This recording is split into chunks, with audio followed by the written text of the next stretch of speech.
Hi everyone, I know it's been a marathon of sessions and speeches, and I'm sure many of you might, due to the cold weather in this room, be also feeling hungry. But we have distinguished guest with us, the British High Commissioner to Malaysia, His Excellency Mr. Charles Hay, and I had the privilege with Tan Sri Michael to have an interesting conversation and discussion with Mr. Charles Hay. He has been here for the last 2 years, since March 2019, and prior to coming to South Korea, to Malaysia, he was the ambassador to South Korea from 2015 to 2018. There is a very nice CV write-up of him, but I thought what was very significant and interesting is very seldom you hear of a British Army personnel, captain, who eventually comes to the diplomatic corps and then comes into this service, and that's an interesting background. And I have the pleasure on behalf of this group here to welcome His Excellency Charles Hay to say a few words.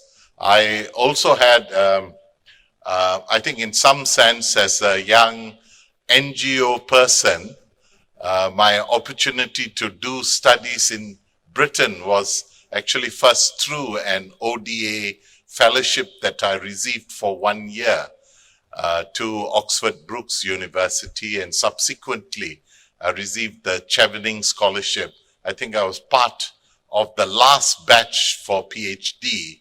I think subsequently it's only to Masters now. So it's a great privilege and pleasure to introduce someone from the United Kingdom, and let's give a hand as he shares his reflections and views on SDG.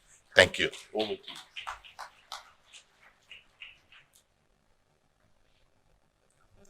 Patrick, thank you very much for that very kind introduction, and I'm very glad that the UK government invested in your education. And the purpose of the Chevening Scholarship Scheme is to select leaders of the future, so we clearly got that one right.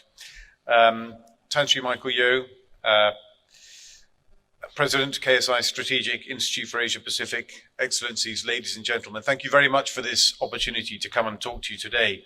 And it's great to be able to be at an event where I can actually see people in person, which makes a nice change.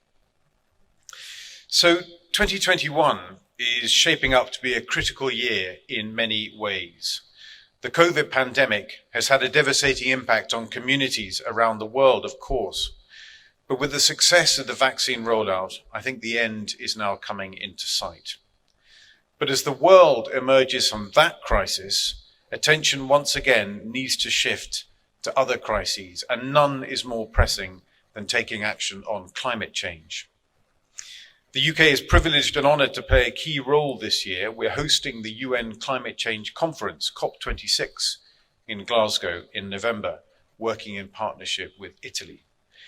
As a result, I and my colleagues around the world are going to be devoting significant time and energy advocating for more ambitious action on climate change.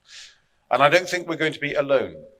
This leadership summit today is an excellent example of how we need to look at the breadth of work across sectors to drive ambitious actions to arrest climate change and the further degradation of our natural world. The facts are stark, and we have no time to lose, a point the Honourable Prime Minister of Malaysia has clearly signalled when he said, and I quote, "The COVID-19 pandemic and new norms have added new environmental issues that require a concerted effort from all stakeholders to improve and facilitate sustainable living." And in his anniversary address this month, the Prime Minister also trailed that through the upcoming 12th Malaysia Plan, the government intends to speed up the green economy transition in order to support Malaysia's sustainable development agenda and continued commitment to be a low-carbon nation. Ladies and gentlemen, economies across the world are now in recovery mode. The economic impact of the pandemic has left us all worse off than we were at the height of the 2008 financial crisis. Despite these economic challenges, this is, I think, an opportunity for us to build back better. What we need is to see countries drive forward a green, sustainable, and resilient economic recovery from COVID-19. This call for collective action on climate change is getting louder and is no longer limited to a handful of economists or idealists. The People's Climate Vote, which was the biggest ever world survey on climate change, which polled 1.2 million people around the world, was published earlier this year, and it gives a fascinating insight into the strength of feeling on climate change around the world. And it shows roughly 2/3 of the global population now consider climate change to be a global emergency. Ladies and gentlemen, in 2020, we saw record temperatures. We saw fires raging across the world. We saw storms intensifying. In short, the climate crisis is closing in on us. As the UN Secretary General has noted, we are seeing some acceleration in climate action despite the pandemic. At the Climate Ambition Summit the UK held with the UN and France in December last year, we heard from 75 world leaders. Between them, they announced 45 nationally determined contributions, 24 net zero pledges, and 20 adaptation commitments, with many of the countries most vulnerable to climate change leading the way. And I believe that now net zero commitments have been established as the norm. If you take into account President Biden's recent announcements, over half of G20 countries and around about 70% of global emissions are now covered by net zero targets. All of that commitment is welcome, but it is not enough to meet the ambitions of the Paris Agreement, which covers 197 contracting parties or countries.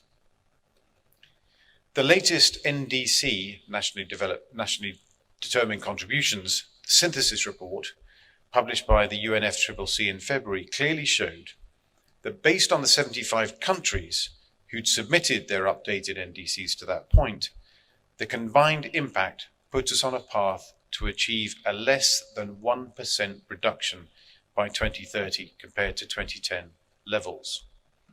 Of course, that's just an early snapshot. There's another 122 countries yet to submit their updated or revised NDCs. It is way below the science-based target to reduce emissions by between 45 to 50% by 2030. So let's be frank. We have a long, long way to go. We are, as the UN Secretary General said, way off target. We need to do more, and we need to do it urgently. So let me outline 4 things I think we need to do to get the world on track and how we can work together to make the Paris Agreement a reality. First, we need to secure that step change in emissions reductions. Now, we all know what we need to do here. It's about ambitious NDCs for 2030 and net zero targets nearer to the middle of the century, all aligned to keep a 1.5 degree increase within reach. We need policies like phasing out coal power to show that we're serious. I was very pleased to hear that Malaysia is considering a no new coal policy for electricity generation from this year. In the UK, for example, we're reducing our emissions by 68% at least on 1990 levels over the decade. I think that in Malaysia, the call for climate action too is growing, and we look forward to Malaysia's updated NDC announcement this year and the long-term strategy. Secondly, we must strengthen adaptation, developing solutions to respond to the impact of climate change, which is already happening, as well as preparing for the future.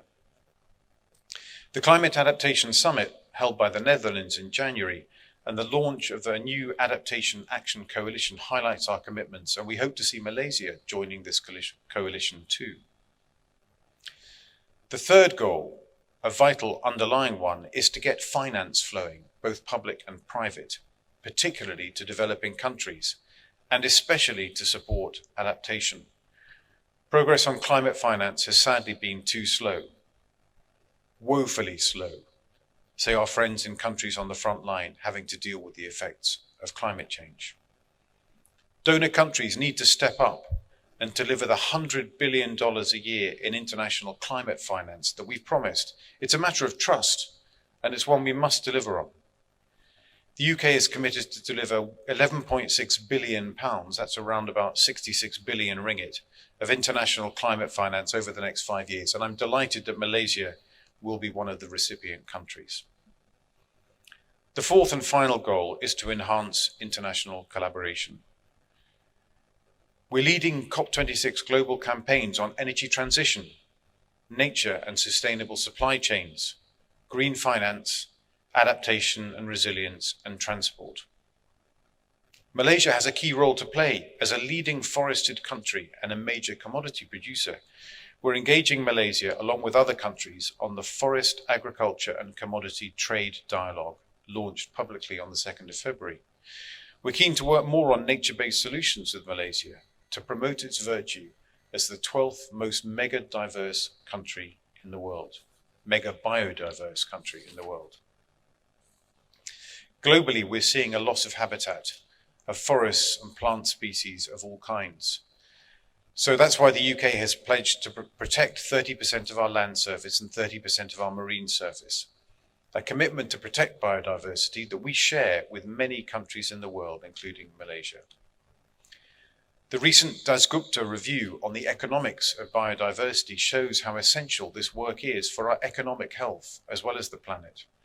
As David Attenborough put it in his foreword to the review, we are dependent on the natural world, but we are currently damaging it so profoundly that many of its natural systems are now on the verge of breakdown. I highly commend that significant review, the Dasgupta review on the economics of biodiversity, to you all. In this context, the UN COP15 Biodiversity Conference in Kunming, China, later in the year, will agree a new global framework on biodiversity, and that will be hugely important. Of the 11.6 billion of climate finance that I've just mentioned from the UK, we're allocating £3 billion to protecting nature, whether it's marine life, or forest conservation, or sustainable food production.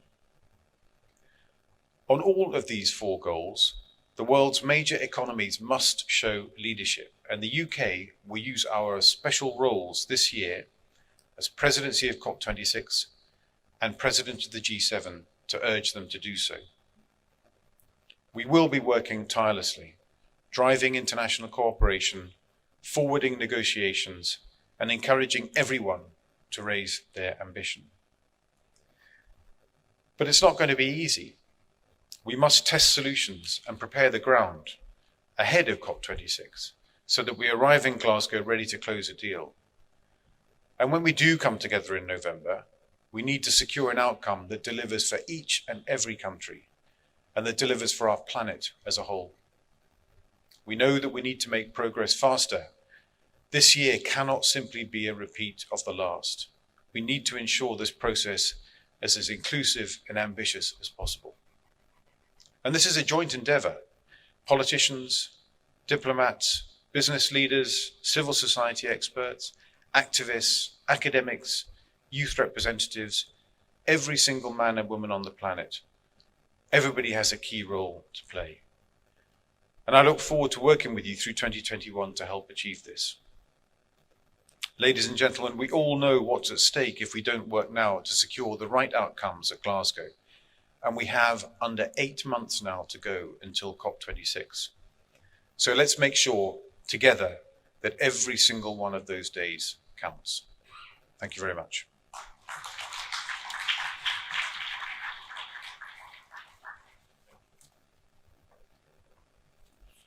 Thank you, Your Excellency, Mr. Charles Hay. I did check with Michael. I know lunch is just around the corner, but if someone wants to make a comment or a question very quickly, we could take just one for anyone. Okay.